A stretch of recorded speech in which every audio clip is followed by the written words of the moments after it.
So you all want to know about more topics on evil, so you can condemn me with it. Fine, you want evil. You should be careful what you seek. You may find yourself with more than you can handle. These attributes I know of, and know its source. It doesn't come from a being, but from a book of magic, as a repercussion against those who try to steal the knowledge from within it, or try to strike at the one who wrote it.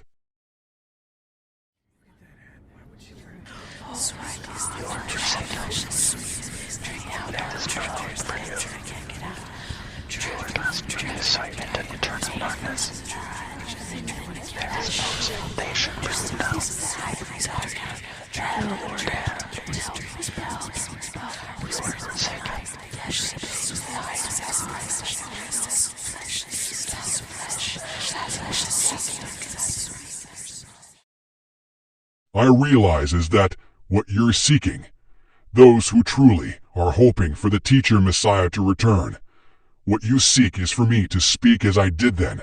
Very well. It is said that your deeds alone cannot ensure your entrance into the kingdom of heaven.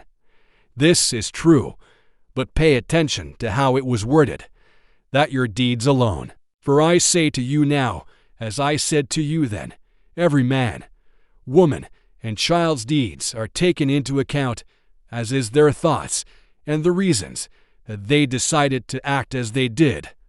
Their hearts' intentions lay the guilt of sin for them to bear upon the day of judgment. You know how you can tell that what I speak is truth. Then I ask of you this question: is it not the sins of a man that condemns him to hell? Is not the iniquity and imperfection of the flesh not to be what is to blame for our ability to be capable of such things? Then verily I say unto you, that just as a man's deeds can condemn him, so can they redeem him.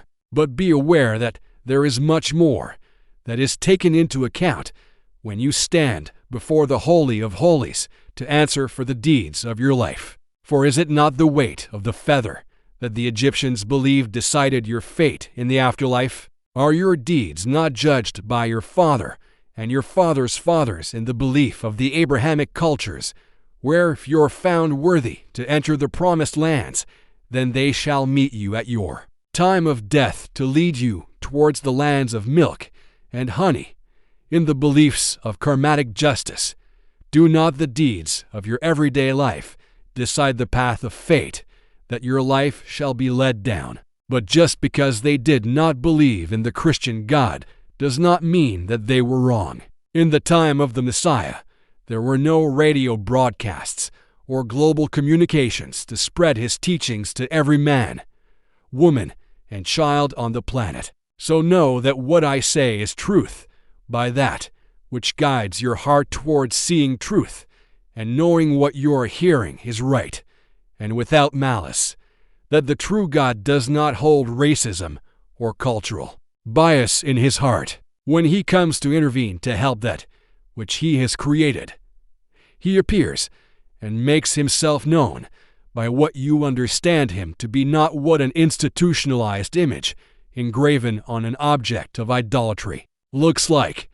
When he comes, he wants you to know that it is him, and there is nothing to fear, for he is not the temperamental child who breaks his own toys. But as is said, it is true that your deeds alone will not grant you entrance to heaven or the place of paradise. For those who have lived a life consumed in their own sins, unable to see the mistakes that have become habits that decide the outcome of their lives, to you I say that no matter how evil your deeds are, or how evil you have become, you can be forgiven.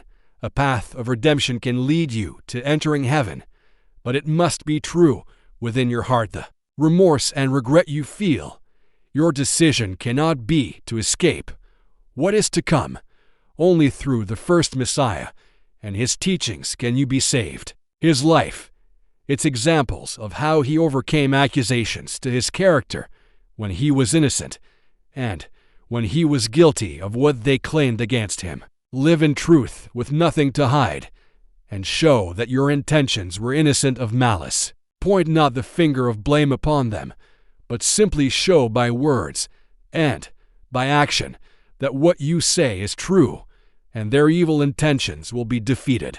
They will not have the satisfaction they sought, but even in victory still be humble, and hold no conviction, for you may be wrong in your assumption against him.